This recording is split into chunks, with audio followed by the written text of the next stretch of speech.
आज हम बात करने वाले हैं the art of communicating book के बारे में, जिसे थिक नाथ हान ने लिखा है। बुद्धिस्ट ज़ेन मास्टर थिक नाथ हान पीस इन द वर्ल्ड के बेस्ट सेलिंग ऑथर हैं और दुनिया में सबसे रेस्पेक्टेड और सेलिब्रेटेड रिलीजियस लीडर्स में से एक हैं, जो लाइफ की सबसे इंपॉर्टेंट स्किल में महारत हासिल करके खुशी का एक पावरफुल रास्ता बताते हैं। इस प्रिसाइज और प्रैक्टिकल गाइड में ऑथर बताते हैं कि कैसे ध्यान से सुनना है और अपने पूरे और सबसे ऑथेंटिक सेल्फ को एक्सप्रेस करना है। क्या आपने कभी सोचा है कि आपके किसी भी रिश्ते में सबसे बड़ी प्रॉब्लम क्या हो सकती है? ये एक अनहेल्दी कम्युनिकेशन भी हो सकता है। ऑथर बताते हैं कि कम्युनिकेशन क्या है और ये कैसे काम करता है। उनका तर्क है कि दूसरों के साथ बात करने के लिए आपके अपने बारे में अच्छी समझ होनी चाहिए। हालांकि ज्यादातर लोग वास्तव में खुद को नहीं समझते हैं और इसलिए वो दूसरे लोगों के साथ बात करने में खराब होते हैं। इस बुक को समझाने के लिए हमने इस बुक को 7 अलग अलग पार्ट में बांटा है, जिन्हें एक एक करके हम डिटेल में समझेंगे। लेकिन इससे पहले कि आप वीडियो में खो जाएं, इमीडिएटली चैनल को सब्सक्राइब और वीडियो को इमीडिएटली लाइक भी कर दें। ये काफी डिटेल्ड वीडियो है, इसलिए थोड़ी सी लंबी हो सकती है, इसलिए इस वीडियो को एंड तक देखना बहुत जरूरी है। तो चलिए फिर शुरू करते हैं। जरूरी खाना। यहाँ जरूरी खाने का मतलब है वो सभी चीजें या इंफॉर्मेशन जो हम अपनी बॉडी के अंदर अपने मुंह, कान, नाक या दूसरे बॉडी पार्ट से, जैसे कि खाना, अपने या दूसरे लोगों के साथ बातचीत, बुक पढ़ के, म्यूजिक सुन के या इंटरनेट पर ब्राउजिंग करके एंटर करते हैं। और ऑथर कहते हैं कि अगर हम अच्छा खाएंगे तो हम हेल्दी, खुश और सक्सेसफुल लाइफस्टाइल जी सकते हैं, वरना हमें स्ट्रेस और चिंता में जीना पड़ेगा। तो कैसे हम हेल्दी फूड्स लेकर मेंटली हेल्दी रह सकते हैं, इस बारे में ऑथर हमें यहाँ कुछ पॉइंट सिखाते हैं। सचेत मन यानी कि माइंडफुलनेस के साथ कंज्यूम करें। माइंडफुलनेस का मतलब है जो आपके आसपास या आपके अंदर हो रहा है उस बारे में अवेयर रहना और उसे जज करने की काबिलियत रखना। आपने नोटिस किया होगा कि जब आप अपने आप या किसी और से कोई पॉजिटिव चीजें बोलते या सुनते हैं तो आप बेटर फील करते हैं, लेकिन इसके अपोजिट कोई स्ट्रेसफुल चीज सुनकर या बोलने के बाद आप परेशान हो जाते हैं। इसलिए बोलना और सुनना दोनों बहुत इंपॉर्टेंट है और हमें अवेयरनेस के साथ पॉजिटिव और अच्छी बातें सुननी और कहनी चाहिए। बिना अच्छे खाने के रिलेशनशिप सरवाइव नहीं करते। नरिशिंग और हीलिंग कम्युनिकेशन हमारे रिलेशनशिप के लिए फूड है, इसलिए हमें अपने और अपनों के साथ सोच समझकर लविंग कम्युनिकेशन करना चाहिए, क्योंकि प्यार, रिस्पेक्ट और फ्रेंडशिप सभी की हमें सरवाइव करने के लिए जरूरत होती है। और माइंडफुलनेस के साथ हम अच्छे थॉट्स, वर्ड्स और एक्शन कर सकते हैं जो हमारे रिलेशनशिप को ग्रो करने में हमारी काफी मदद करेंगे। अपने आप से बातें करना। इस चैप्टर में ऑथर हमारा ध्यान अपने आप से और दूसरे लोगों से बात करते टाइम हमारे वर्ड्स और बात करने के तरीके की तरफ लाते हैं।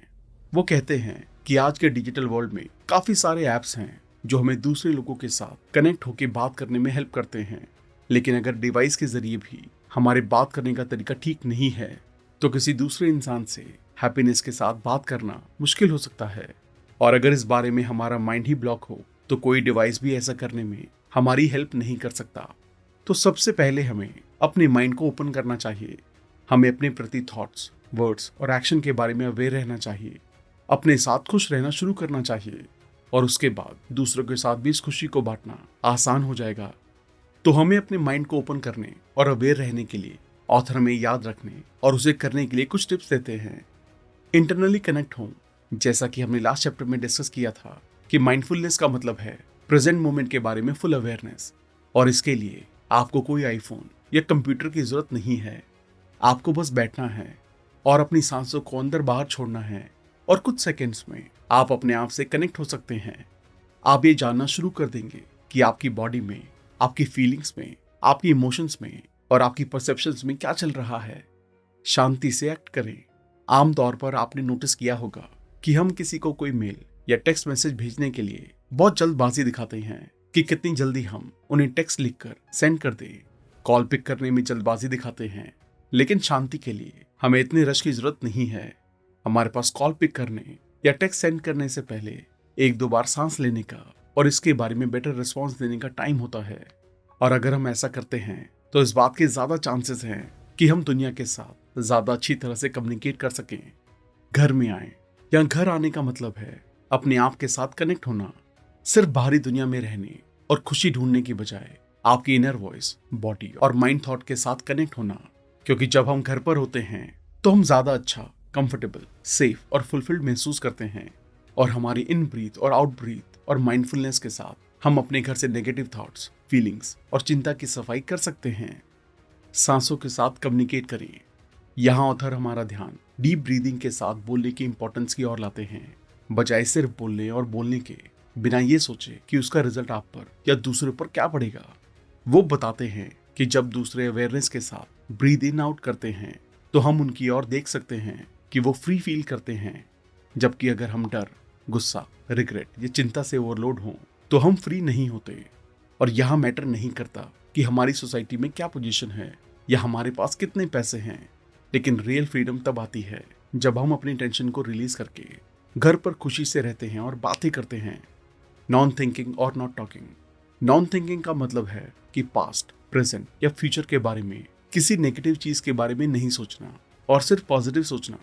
और नॉन टॉकिंग का मतलब है अपने और दूसरों के साथ पॉजिटिव बातें और बिहेव करना। और आपको अपने और दूसरों के साथ अच्छी बातचीत करने के लिए इन दोनों का यूज करना चाहिए। वापस आए। Non thinking and not talking के बारे में जानने के बाद आप ये ऑब्जर्व कर सकते हैं कि ये हमें अपनी इनर वॉइस को ट्रूली सुनने का स्पेस देते हैं। इसलिए बार बार वापस आइए और अपने साथ प्यार से बात कीजिए। ये हमें अपनी बॉडी और माइंड की टेंशन्स को सुनने में मदद करेंगे और सिखाएंगे कि इन्हें कैसे एम्ब्रेस करें और रिलीफ लाएं। बॉडी के साथ कम्युनिकेट करें। ऑथर बताते हैं कि हम अपने साथ जितने ज्यादा माइंडफुलनेस यानी कि अवेयर और एक्टिव रहते हैं, हम उतने ही ज्यादा अवेयर और एक्टिव अपने डेली के कामों में भी रह सकते हैं। और अपनी बॉडी और माइंड में ज्यादा अवेयरनेस के लिए हमें अपने आप से कहना चाहिए। सांस अंदर लेते हुए बोले, मैं अपनी बॉडी के बारे में अवेयर हूँ। सांस बाहर छोड़ते हुए बोले, मैं अपनी बॉडी से सारी टेंशन रिलीज कर रहा हूँ। अपने साथ एक वॉक पर चले। यहाँ ऑथर फोकस वॉकिंग के बारे में बताते हैं। वो कहते हैं कि माइंडफुल वॉकिंग बॉडी और माइंड को साथ लाने का वंडरफुल वे है। और आपकी बॉडी ही आपकी सांसें हैं, आपकी बॉडी आपके पैर हैं, आपकी बॉडी ही आपके लंग्स हैं। और जब आप अपनी बॉडी, फीट और लंग्स से कनेक्ट होते हैं तो आप पहुंच चुके होते हैं। आप अपने आप को रिकवर करना और हर स्टेप के जरिए अपने साथ कनेक्ट होना शुरू कर देते हैं।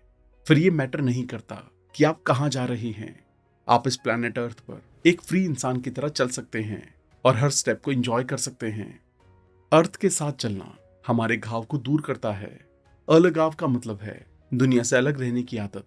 आपने नोटिस किया होगा, कॉमनली हम अर्थ को हमारे एनवायरनमेंट की तरह देखते हैं, लेकिन और डीपली देखने से हम ये देखते हैं कि अर्थ एक वंडरफुल लिविंग रियलिटी है। और अक्सर जब हम अकेला फील करते हैं, हम भूल जाते हैं कि हम अर्थ के साथ कनेक्टेड हैं। लेकिन जब हम माइंडफुलनेस के साथ चलेंगे तो ये स्टेप्स हमें हमारी बॉडी की तरफ वापस ले आएंगे और अर्थ की बॉडी के साथ भी। और ये स्टेप्स हमें अलगाव से दूर रखेंगे। अपनी प्रॉब्लम्स के साथ कनेक्ट हों। जैसा कि हमने देखा और फील भी किया है कि ज्यादातर लोग अपनी प्रॉब्लम्स को इग्नोर करने में अपनी ज्यादातर एनर्जी वेस्ट कर देते हैं, बजाय उन्हें फेस करके सॉल्व करने के। तो इस सफरिंग को रिलीज करने के लिए आपको बस ये करना है, जब भी आप ये फील करें कि अकेलापन, सैडनेस, डर या चिंता आपके पास आ रही है, तो आपको बस अपनी सांस को अंदर और बाहर करना शुरू कर देना चाहिए। आपको अपने फियर को भगाना नहीं है, बल्कि इसे पहचानना है। सफरिंग को समझें। ऑथर कहते हैं कि इग्नोर करने के या डरने की बजाय अगर हम इसे फेस करें और समझें तो हमें इसे सॉल्व करना आसान हो जाएगा। और एक बात, अगर हम अपनी प्रॉब्लम को समझ जाते हैं तो ये हमारे लिए काफी आसान हो जाएगा कि हम दूसरों की और दुनिया की प्रॉब्लम्स को भी समझ सकें और हम इस तरह दुनिया की मदद भी कर सकते हैं। सफरिंग खुशियां लाती हैं, जैसा कि हम जानते हैं कि समझना सॉल्व करने की है। और ये बात यहाँ पर भी उतनी ही सच है, क्योंकि जब हम प्रॉब्लम को समझ जाते हैं तो इसे सॉल्व करने के बाद ये हमेशा खुशी लाती है। और अगर हम इसे ना समझें तो हम खुशी को भी समझ नहीं सकते। हमें अपनी प्रॉब्लम्स को समझना दूसरों की प्रॉब्लम को समझने में हमारी मदद करता है। जैसा कि आप जानते हैं कि अपने आप से प्यार करना खुश रहने का बेस है। अक्सर हमारी ये आदत होती है कि हम सोचते हैं कि हम अपने चाहने वालों के बारे में अच्छी तरह जानते और समझते हैं, लेकिन कई बार ये सच नहीं होता। क्योंकि अगर हम अपनी ही प्रॉब्लम्स और परसेप्शन को नहीं समझ सकते हैं तो हम किसी दूसरे को कैसे समझेंगे। तो इसलिए हमें ज्यादा श्योर नहीं होना चाहिए कि हम दूसरे के बारे में सब कुछ जानते हैं। और इससे पहले हमें अपने आप से ये सवाल पूछने चाहिए, क्या मैं अपने आप को ठीक से जानता हूँ? क्या मैं अपनी प्रॉब्लम्स और इसकी जड़ों को जानता हूँ? दूसरों से बात करने की कीज। इस चैप्टर में ऑथर हमें दूसरों को समझकर बात करने के बारे में सिखाते हैं। और इस सीरीज में वो सबसे पहले हमें अपने आप के साथ कनेक्ट होने के लिए इंस्पायर करते हैं। वो कहते हैं कि जब आप आज अपने आप से कनेक्ट होते हैं तभी आप दूसरों के साथ भी डीपली कनेक्ट होना शुरू कर सकते हैं। बिना फर्स्ट स्टेप के सेकंड स्टेप पॉसिबल नहीं है, और इसलिए अपने साथ इन आउट ब्रीथ और माइंडफुलनेस के साथ हर रोज कुछ वक्त बिताने को कभी इग्नोर ना करें। क्योंकि अगर हम अपने इन आउट ब्रीथ के बारे में अवेयर होंगे, हम खुद सफरलेस फील करेंगे, तभी हमें दूसरों के साथ कंपैशनेट तरीके से बात करके उनकी टेंशन को कम करना याद रहेगा। तो इसलिए आइए एक एक करके दूसरों के साथ अच्छे कम्युनिकेशन कीज के बारे में जानते हैं। हेलो कहें। ऑथर कहते हैं कि ये काफी हेल्पफुल होगा कि अगर आप दूसरे इंसान के साथ बात करने से पहले ये याद रखें कि आप दोनों के अंदर एक बुद्धा है, मतलब गॉड का एक विजडम है जो सांस लेते हैं और मुस्कुराते हैं। और इस फीलिंग के साथ जब आप उन्हें हेलो कहते हैं, हाथ मिलाते हैं, तो उन्हें और भी अच्छा फील होता है। कंपैशनेट तरीके से बात करने के दो तरीके हैं। पहला है डीप लिसनिंग। डीप लिसनिंग का मतलब है कि हम किसी की प्रॉब्लम्स को ध्यान से सुने ताकि उसे कम करने में हम मदद कर सकें। दूसरा है स्पीच से प्यार करना। इसके लिए आपको इस तरह से दिखना चाहिए कि आप उनकी बातों को पसंद कर रहे हैं, और इसके लिए कन्वर्सेशन के दौरान उनकी बातों के लिए उन्हें कॉम्प्लीमेंट भी देते रहें। सिर्फ सुने। ध्यान से सुनना एक वंडरफुल प्रैक्टिस है। अगर आप 30 मिनट तक ध्यान से सुन सकते हैं तो आप दूसरे इंसान की उनकी टेंशन को कम करने में मदद कर सकते हैं। लेकिन अगर आप ध्यान से नहीं सुन सकते तो आप दूसरों के साथ और अपने साथ भी ऐसा नहीं कर सकते। इसलिए आपको दूसरों को सुनना और समझना चाहिए, और आपको सिर्फ उनकी प्रॉब्लम्स को कम करने में मदद करने पर फोकस करना चाहिए, ना कि उन्हें जज करने या ब्लेम करने पर। प्यार अंडरस्टैंडिंग से पैदा होता है। जैसा कि हम सभी जानते हैं कि जब हम किसी दूसरे इंसान की बात को ध्यान से और अवेयरनेस के साथ सुनते हैं और समझते हैं तो दोनों के बीच प्यार बढ़ता है। और यहाँ एक सच प्रूफ होता है कि ध्यान से सुनना और प्यार अंडरस्टैंडिंग से पैदा होता है। वरना आप एक बार सोचें, एक पिता अपने बच्चे से कैसे प्यार कर सकता है जब तक वो बच्चे की सफरिंग्स और डिफिकल्टीज को समझे ही नहीं। और कोई अपने लवर को कैसे खुश कर सकता है जब तक वो लवर उसके बारे में कुछ जानेगा ही नहीं, उनकी सफरिंग्स और प्रॉब्लम्स को जानेगा ही नहीं। तो इसलिए आपको दूसरों की फीलिंग्स को समझना चाहिए। अपने आप से पूछें कि क्या मैं आपको अच्छी तरह समझता हूँ, क्योंकि बहुत से लोग अपनी डिफिकल्टीज के बारे में बात नहीं करना चाहते क्योंकि उन्हें डर होता है कि दूसरे इंसान ने उन्हें नहीं समझा तो, और इसलिए वो इस तरह सफर करते हैं, लेकिन वो अपने अंदर के दर्द को हमें नहीं बताते। इसलिए हमें दूसरों को समझना और उनके चैलेंज से डील करने में मदद करनी चाहिए। प्यार भरी स्पीच को यूज करें। यहाँ ऑथर आपकी बात को दूसरे लोगों तक क्लियर और पॉजिटिव वे में कहने की ओर लाते हैं। वो कहते हैं कि जब कभी आपको लोगों को कोई खराब न्यूज कहनी होती है तो सच कहना थोड़ा मुश्किल हो जाता है, और तब आप समझदारी से नहीं बोलेंगे तो हो सकता है कि दूसरे इंसान सच सुनकर काफी गुस्सा या परेशान हो जाएं। तो इसलिए ऐसी सिचुएशन के दौरान हमें ये इंश्योर करना चाहिए कि हम ऐसे वर्ड्स का यूज करें जो प्यार को बढ़ाते हों। गलत स्पीच को इग्नोर करें। गलत स्पीच वो है अगर हमारी स्पीच में निर्दयी, बेईमान या वायलेंट वर्ड्स का यूज हो। और गलत स्पीच वो भी होती है जिसमें कोई ओपननेस नहीं होती, मतलब बिना समझे ही बोलना स्टार्ट कर देना, जो दूसरों को आसानी से समझ नहीं आती है। तो इसलिए हमें गलत स्पीच को इग्नोर करके सही स्पीच को यूज करना चाहिए। और याद रखें कि जब हम सही स्पीच को यूज करते हैं तो हम अपनी बॉडी और माइंड से अच्छा फील करते हैं, और सुनने वाला भी। सही स्पीच के लिए 4 एलिमेंट को यूज करें। जैसा कि हम फील करते हैं कि लविंग और सच्ची स्पीच हमारे और दूसरों में काफी खुशी लाती है, लेकिन लविंग स्पीच प्रैक्टिस चाहती है, और इसके लिए हमें इन 4 एलिमेंट्स को स्पीच में प्रैक्टिस करना चाहिए। सच कहें। कभी कभी हम सोचते हैं कि सच काफी शॉकिंग है, सो ऐसे सिचुएशन में इसे कहने के लिए हमें सच का सामना करते हुए सच कहने के लिए एक स्किलफुल और लविंग वे ढूंढना चाहिए। और इस तरह का सच कहने के लिए आप अपनी बात किसी तीसरे इंसान की स्टोरी से शुरू कर सकते हैं जिसकी सिचुएशन उससे सेम हो, जिस पर्सन के बारे में आप बात कर रहे हैं, ताकि वो उस बात को समझ जाए जो आप उन्हें कहना चाहते हैं। ज्यादा विस्तारवादी ना बने। सही स्पीच का दूसरा पार्ट है कि बेवजह के आविष्कार और विस्तार से बचें, मतलब अपनी बात को क्लियर और शॉर्ट वे में कहें, बजाय बिना जरूरत के उसे एक्सप्लेन करने के, जिसे समझना सुनने वाले के लिए मुश्किल हो जाए। कंसिस्टेंट रहें। गलत स्पीच का तीसरा तरीका है फोक टंग या डबल टंग, मतलब अपनी बात बिना किसी अननेसेसरी ब्रेक के कहें और कंसिस्टेंटली कहें। पीसफुल लैंग्वेज को यूज करें। सही स्पीच का चौथा एस्पेक्ट है स्पीच में वायलेंट, कंप्लेंट, अब्यूसिव, अपमान, अरूप या जजमेंट से बचे रहें। सही स्पीच के लिए 4 क्राइटेरियाज को यूज करें। यहाँ ऑथर हमें उन 4 क्राइटेरियाज के बारे में बताते हैं जो राइट और ट्रूथफुल स्पीकिंग के लिए काफी इफेक्टिव हैं। दुनिया की भाषा बोली। पहला क्राइटेरिया है कि कि दुनिया का चीजों को देखने का नजरिया समझें, दुनिया का व्यू समझें और अपनी बात को उनके अकॉर्डिंग कहें ताकि लोग उसे सुन और समझ सकें। इंसान के सुनने की समझ के अकॉर्डिंग कहें। हमेशा याद रखें कि आपका दूसरों को सिखाने और बोलने का तरीका लिसनर के सुनने की एबिलिटी के अकॉर्डिंग होना चाहिए। सही बीमारी के लिए सही दवाई दें, मतलब लोगों को उनकी समझ के हिसाब से समझाएं और इसके लिए आपको अलग लोगों को अलग तरीके से समझाना चाहिए। पूरे सच को रिफ्लेक्ट करें, मतलब आप सच को चाहे जैसे भी बताएं लेकिन अल्टीमेटली इस तरह कहें ताकि बाकी लोग उसे क्लियरली समझ सकें। लविंग स्पीच के 6 मंत्रास। इस चैप्टर में ऑथर हमें सिखाते हैं कि हम अपने और दूसरों के साथ एक लविंग और इफेक्टिव बातें कैसे कर सकते हैं। वो कहते हैं कि अगर हम पर ये इंप्रेशन पड़े कि हम अकेले हो रहे हैं और कोई भी हमें बातों में सपोर्ट नहीं कर रहा है, तो परेशान होने की बजाय हमें ये याद रखना चाहिए कि ये सिर्फ एक परसेप्शन है, रियलिटी नहीं। और अपने आप को एक पेड़ की तरह सोचिए जो सिर्फ लोगों की मदद करता है। तो आइए हम 6 मंत्रास को डिस्कस करते हैं और ये भी कि ये आपको लाइफ में कैसे मदद करेंगे। इन मंत्रास को स्टार्ट करने से पहले आपको ये याद रखना चाहिए कि अगर आप चाहते हैं कि ये मंत्रास काम करे तो आपको सबसे पहले माइंडफुली ब्रीथ के साथ फ्रेश फील करना है। उसके बाद लिसनर की आंखों में देखते हुए बोलना शुरू करना चाहिए और इन सेंटेंसेस को कहना चाहिए। फर्स्ट मंत्रा, पहला मंत्रा है मैं यहाँ आपके लिए हूँ। ये बेस्ट गिफ्ट है जो आप अपने चाहने वालों को दे सकते हैं, क्योंकि आपकी प्रेजेंस से प्रीशियस कुछ भी नहीं है। ये मैटर नहीं करता कि आपने किसी के लिए कितनी महंगी चीजें खरीदी हैं, वो उतनी प्रीशियस नहीं है जितनी कि आपकी प्रेजेंस। और वंडरफुल प्रेजेंस का ट्रू मीनिंग है फ्रेश, सॉलिड, फ्री और शांत और खुश होना, और इसे अपने चाहने वालों को ऑफर करना। तो आपको इसे अपनी हैप्पीनेस को शेयर करने के लिए यूज करना चाहिए। सेकेंड मंत्रा, इसे याद रखें कि जब तक आप पहले मंत्रा को अच्छी तरह से प्रैक्टिस करके अपनी प्रेजेंस दिखा नहीं देते, तब तक आपको इस दूसरे मंत्र को यूज नहीं करना है। और अपनी प्रेजेंस को बनाने के बाद जब आप सच में पूरी तरह उनके साथ हो जाएं, तब इस तरह के वर्ड्स को यूज करें। मैं जानता हूं कि आप यहाँ हैं और मैं इसके लिए बहुत खुश हूं। इसे यूज करके आप उन्हें यह दिखा सकते हैं कि उनकी प्रेजेंस आपकी खुशी के लिए कितनी इंपॉर्टेंट है।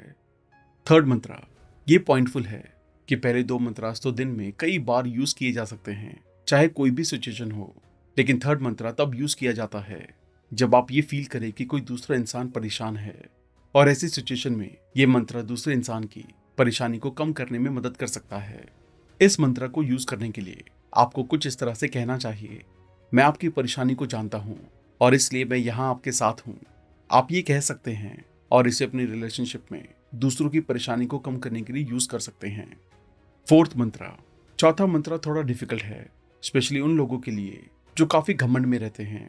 आपको इस मंत्र को तब यूज करना चाहिए जब आप परेशान हो और आपको विश्वास है कि आपकी परेशानी दूसरे इंसान की वजह से है।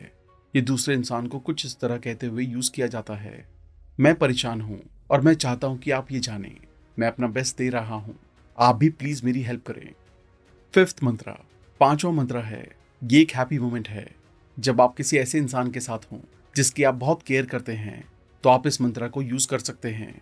ये मंत्र हमें और दूसरे इंसान को ये याद दिलाता है कि हम बहुत लकी हैं कि हम दोनों इस मोमेंट को एक साथ एंजॉय कर रहे हैं। सिक्स मंत्रा, आपको ये 6 मंत्रा तब यूज करना चाहिए जब कोई आपकी ज्यादा तारीफ या ज्यादा बुराई करे। इस मंत्र को यूज करने के लिए आपको कुछ इस तरह कहना चाहिए, आप पार्टली सही हैं। जब मुश्किलें आती हैं, आपने नोटिस किया होगा कि हम में से कई लोग परेशान होते हैं क्योंकि दूसरे लोगों के साथ हमारे कम्युनिकेशन अच्छे नहीं चल रहे होते। एग्जाम्पल के लिए, काम पर हम अक्सर फील करते हैं कि हमने सब कुछ ट्राई किया लेकिन मेरे कलीग्स मेरी बात नहीं मान रहे हैं। ये अक्सर फैमिली में भी होता है। हम फील करते हैं कि हमारे पेरेंट्स, हमारे भाई बहन, हमारे बच्चे अपने में ही स्टक हैं, और कभी कभी हम ये भी सोचते हैं कि इसे ठीक करने का कोई रियल कम्युनिकेशन वे नहीं है। लेकिन आगे इस चैप्टर में बताए गए टिप्स को यूज करके आप उन्हें ठीक करने के लायक हो जाएंगे और ज्यादा अच्छी कम्युनिकेशन शुरू कर पाएंगे। जब आप गुस्से में होते हैं तब बात करना जनरली एक रीजन है जिसकी वजह से हम दूसरे लोगों के साथ बात करने में परेशानी महसूस करते हैं, और वो है कि हम अक्सर गुस्से में बात करने की कोशिश करते हैं क्योंकि हम परेशान होते हैं और ऐसी परेशानी में हम अकेले नहीं रहना चाहते। और अक्सर हम ये बिलीव करते हैं कि हम परेशान हैं क्योंकि किसी दूसरे ने ऐसा किया है और इसलिए हम उन्हें बताना चाहते हैं। क्योंकि गुस्सा एक अर्जेंसी की तरह है, इसलिए हम तुरंत दूसरों को बताना चाहते हैं कि हमारे साथ क्या प्रॉब्लम है। ऐसे में हो सकता है कि शायद वो बात करें और आपकी मदद करें, लेकिन कई बार वो भी आपकी वजह से गुस्सा हो सकते हैं। इसलिए इसकी बजाय आप दूसरे इंसान को बता सकते हैं कि आप इस परेशानी की केयर करने के लिए अपना बेस्ट दे रहे हैं और उन्हें भी ऐसा करने के लिए इनकरेज कर सकते हैं। यहाँ चांसेस हैं कि वो आपकी मदद करें। जब कोई अपना जिससे आप प्यार करते हैं आपको हर्ट कर दे, एक प्यार भरे कम्युनिकेशन में तब डिफिकल्टीज आने लगती हैं जब हमारा किसी ऐसे से अनबन या मन मुटाव हो जाए जिसकी हम बहुत केयर करते हैं। ऐसे में दोनों लोग परेशान हो जाते हैं, क्योंकि जिस इंसान की हम सबसे ज्यादा केयर करते थे उन्होंने ही हमें इतनी परेशानी दी है। और कभी कभी हम इस दरार के साथ काफी वक्त ये सोचते हुए बिता देते हैं कि अब ऐसा नहीं होगा। ऐसे में हो सकता है कि आप सोचें कि दूसरा इंसान आपके पास पहले आए, लेकिन वैसा नहीं होने वाला। इसलिए आप अपने प्यार और रिलेशनशिप के लिए वेट नहीं कर सकते। आपको खुले दिल और अच्छे कम्युनिकेशन डायलॉग के साथ कम्युनिकेशन को फिर से ठीक करना शुरू कर देना चाहिए और उन्हें माफ करके अपने रिलेशनशिप को अच्छा बनाना चाहिए। प्राइड की सफरिंग ये तब आती है जब कोई हमें हर्ट करता है, चाहे ये उनसे गलती से हुआ हो, लेकिन हम सोचते हैं कि उन्होंने ऐसा क्यों किया और उन्हें हमसे माफी मांगनी चाहिए। और जब तक वो ऐसा नहीं करते हैं हम उनसे बातचीत बंद कर देते हैं। लेकिन कभी कभी ऐसा भी हो सकता है कि वो ऐसा करते वक्त अनअवेयर हों, तो ऐसे में आपकी परसेप्शन गलत हो सकती है और एक गलत परसेप्शन काफी परेशानी का कारण बन सकती है। इसलिए हमें मेडिटेशन और खुद को झांक कर देखना प्रैक्टिस करना चाहिए, ताकि हम परसेप्शन की जड़ तक जा सकें। और हमें अपने आप से इस तरह का सवाल पूछना चाहिए, क्या आपकी परसेप्शन सच में ठीक है? क्योंकि ऐसे रॉन्ग परसेप्शन हमारी लाइफ में तो चलते ही रहते हैं। इसलिए हमें माइंडफुल कम्युनिकेशन को प्रैक्टिस करना चाहिए, ताकि हम अपने रिलेशनशिप से अननेसेसरी सफरिंग को निकाल सकें। फैमिली में मेल मिलाप, कई बार लविंग कम्युनिकेशन हमारी खुद की फैमिली में बहुत मुश्किल होता है, क्योंकि फैमिली इस परेशानी को हैंडल करने के बारे में हमें सेम इनफेक्टिव तरीके सिखाती हैं। और इसलिए आपके पेरेंट्स को उनके पेरेंट्स से परेशानी, उनके पेरेंट्स को उनके पेरेंट्स से परेशानी मिलती है। और जब तक आप इसे समझें, ये आपकी फ्यूचर जनरेशन में भी ट्रांसफर हो जाती है। इसलिए हमें माइंडफुल कम्युनिकेशन पर काम करना चाहिए, ना सिर्फ अपने लिए बल्कि अपने चाहने वालों के लिए भी। काम में माइंडफुल कम्युनिकेशन, इस चैप्टर में ऑथर कहते हैं कि सक्सेसफुल कम्युनिकेशन हमारी जॉब पर आने से पहले ही स्टार्ट हो जाती है। अक्सर जब हम रास्ते में होते हैं, जब हम ड्राइविंग या बाइक राइड कर रहे होते हैं, ट्रेन पकड़ रहे होते हैं या बस में राइड कर रहे होते हैं या वॉकिंग करके आ रहे होते हैं, कम्युनिकेशन आपकी जॉब का एक इंपॉर्टेंट पार्ट है। और अगर आप अपने वर्क एनवायरनमेंट में अच्छी तरह कम्युनिकेट करते हैं तो इससे ना सिर्फ आप ज़्यादा इंजॉय करेंगे, बल्कि ये आपके काम को भी आगे ले जाने में मदद करेगा। Group mindfulness, breathe in breathe out, इसके लिए आपको अपने कलीग्स को साथ मिलाकर माइंडफुल इन आउट ब्रीथ को प्रैक्टिस करना चाहिए। या इसके लिए हमें हर ग्रुप मीटिंग से पहले एक टाइम निकालना चाहिए, ताकि मीटिंग के मेंबर्स बिना किसी स्ट्रेस के और इफेक्टिव तरीके से बात करने के काबिल बन सके। हम जानते हैं कि कभी कभी वर्क प्लेस पे ऐसा कम्युनिकेशन थोड़ा मुश्किल लग सकता है, लेकिन एक माइंडफुलनेस ब्रीथ इसे आसान बना देगी। सो इसे ट्राई करें और रिजल्ट देखें। अपने कलीग्स को ग्रीट करें। सबसे पहले ऑफिस जाते ही आप क्या करते हैं? क्या आप लोगों को देखकर स्माइल करते हैं? क्या आप उन्हें ग्रीट करते हैं?